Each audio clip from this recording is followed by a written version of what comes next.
Hello guys, আমাদের নোয়াখালীতে অনেক পানি উঠছে। আপনাদেরকে দেখাই, আমাদের রাস্তায় মোটামুটি পানি উঠে গেছে। দেখেন রাস্তার পরিবেশটা, রাস্তায় অনেক পানি উঠে গেছে।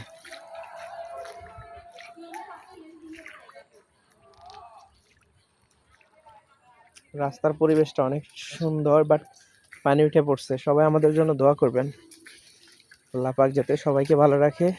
আমাদের এদিকে কমে পানি উঠছে, বাট অন্যদিকে প্রচুর পানি উঠছে, ঘর বাড়িতে পানি ডুবে গেছে।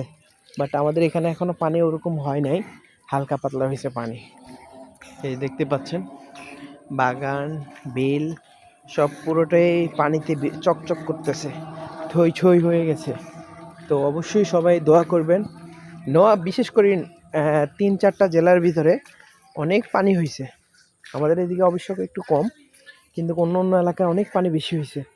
তো সবাই সবার জন্য দোয়া করবেন, আল্লাহ পাক যাতে সবাইকে ভালো রাখে। দেখেন মাছের কি অবস্থা, high high high high high high. এই যে আমাদের মেইন রোড, 2024 সালে 2024-এ পানি উঠছে, আবার 2025-এ এখন পানি উঠতেছে। এটা কোনো কথা হইলো? হাই রে, কি অবস্থা।